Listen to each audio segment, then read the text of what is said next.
नितिशा आपसे सवाल रहेगा, क्योंकि करवा चौथ का मतलब ये होता है जो सुहागिन महिलाएं होती हैं कि भाई उस दिन अच्छे से तैयार होंगे, सुबह से ही तैयारियों में जुट जाते हैं, कई दिनों पहले से ही तैयारियां शुरू हो जाती हैं। कपड़े को लेकर के जानना चाहेंगे कि कौन से कपड़े उस दिन पहने वो ज्यादा शुभ रहेगा। हालांकि यही मैंने देखा है कि रेड पहनते हैं, शादी का जोड़ा भी बहुत सारे लोग पहनते हैं। जी, तो ये भी बहुत अच्छा क्वेश्चन है कि हम लोगों को कपड़ों के रंगों का चुनाव कैसे करना चाहिए। तो देखिए, सुहाग से जुड़ा है लाल रंग। हम माता को कैसे देखते हैं, माँ दुर्गा को लाल रंगों में। हम माँ लक्ष्मी को कैसे देखते हैं, लाल, मजेंटा, गुलाबी रंगों में।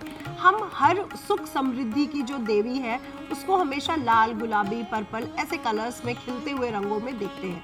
तो आज के दिन, क्योंकि करवा चौथ है, सुहाग के दिन की पूजा हो रही है, सुहाग के लिए हो रही है, इसलिए ऐसे कपड़ों का प्रयोग करें जहाँ पे गुलाबी, लाल, पीला, पर्पल ऐसे रंगों का इस्तेमाल कर सके, जो हमारी पूजा में हमारी सास के द्वारा या माताओं के द्वारा पहले ही व्यक्त कर दिया जाता है कि ये रंग के कपड़े पहनने चाहिए। और हमारे में तो मैं आपको सच बताऊं आयुषी जी, साल भर काला और सफेद पहनने के लिए भी मनाही होती है। जब तक पहली एनिवर्सरी नहीं आ जाती है तब तक आप काला और सफेद नहीं पहन सकते हैं।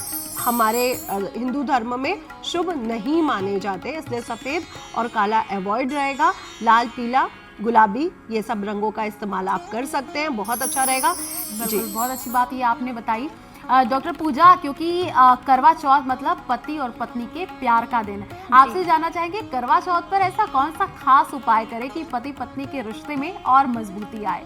देखिए, उपाय तो आप ज़रूर करें करवा चौथ पर, लेकिन सबसे पहले मैं ये कहना चाहूँगी कि करवा चौथ आपके लाइफ पार्टनर के लिए होता है, ठीक है। तो सिर्फ ये एक दिन ही नहीं आप अपने हस्बैंड को रिस्पेक्ट दें, 365 दिन अपने हस्बैंड को प्यार, लव एंड रिस्पेक्ट दें और घर में पॉजिटिव माहौल बना के रहें, क्योंकि जो घर की स्त्री होती है ना, वही घर में सुख समृद्धि लेकर आती है, ठीक है। और अगर आपकी ज़िंदगी में किसी भी तरह की दिक्कत परेशानी आ रही है, मैरिड लाइफ में इश्यूज़ आ रहे हैं, तो आप करवा चौथ वाले दिन अपने पार्टनर के साथ, अपने पति के साथ शिव मंदिर ज़रूर जाएं, वहाँ पे जाके शिव पार्वती की आराधना अवश्य करें और माँ को लाल जोड़ा ज़रूर अर्पित करें। और अपने घर में जो भी दिक्कतें परेशानी आ रही हैं उसको रिमूव करने के लिए आप पूजा ज़रूर करें। साथ ही आज के दिन आप क्या कर सकते हैं, तुलसी पर आप लाल चुनरी अर्पित करें, तुलसी माँ के आगे घी का दिया अवश्य जलाएं और अपने पति की लंबी आयु की कामना करें, ये भी बहुत शुभ माना जाता है। इस दिन आप दुर्गा सप्तशती का पाठ करते हैं, तो दुर्गा सप्तशती के पाठ से आपके पति के जीवन में कोई भी पर्सनल या प्रोफेशनल इश्यूज आ रहे हैं, किसी भी तरह का कष्ट आ रहा है, तो कहा जाता है कि वो कष्ट भी टल जाता है। आज के दिन आप गणेश जी को 5 हल्दी की गांठें भी अर्पित कर सकते हैं और अपने पति की लंबी आयु की और उनकी सुख समृद्धि की जो है आप मनोकामना कर सकते हैं। बिल्कुल, ये आपने बहुत अच्छी बात बताई है। डॉक्टर नितिशा, एक सवाल मेरा आपसे ये भी रहेगा, क्योंकि हम देखते हैं अमूमन आजकल करवा चौथ का ऐसा व्रत होता है तो पति कहीं और पत्नी कहीं और दूर रहते हैं, कोई जॉब करने के लिए बाहर रहते हैं, तो वीडियो कॉल के थ्रू ही, जैसे मैंने पहले भी जिक्र किया कि देख करके फिर व्रत को खोलते हैं।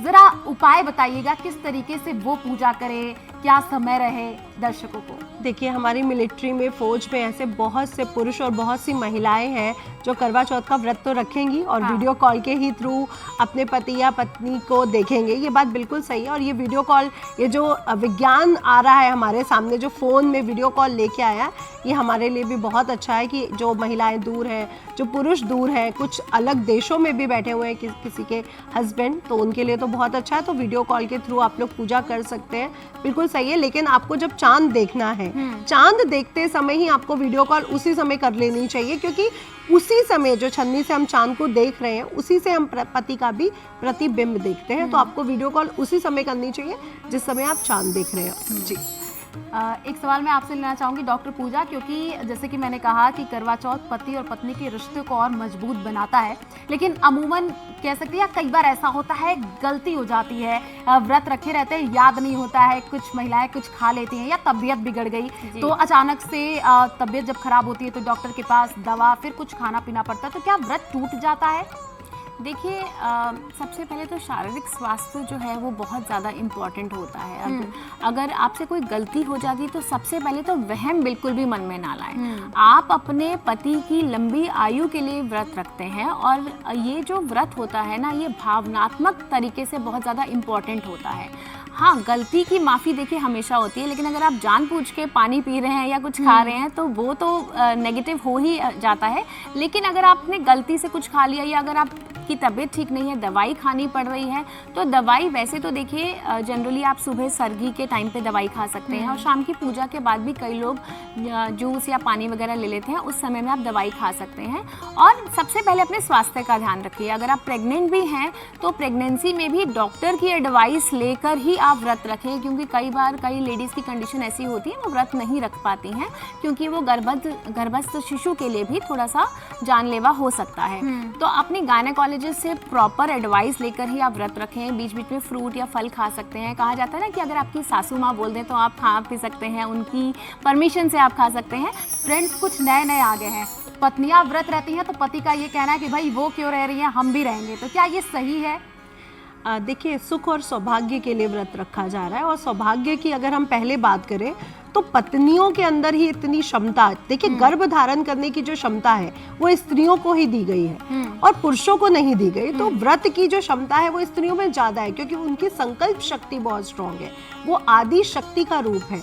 आजकल के पुरुष भी रख रहे हैं, बहुत अच्छी बात है, बहुत अच्छा लगता है कि आजकल वो कंधे से कंधा मिला करके अगर स्त्रियां कमा रही हैं तो पुरुष भी इस व्रत को रख सकते हैं, इसमें कोई बुराई नहीं है। और जो पुरुष रखना चाहे वो सुख समृद्धि के लिए, अपने घर के परिवार की रक्षा के लिए, अपने परिवार की सुख समृद्धि के लिए, पत्नी की परिवार की आयु के लिए इस व्रत को रख सकते हैं, कोई बुराई नहीं है, ये अच्छी बात है।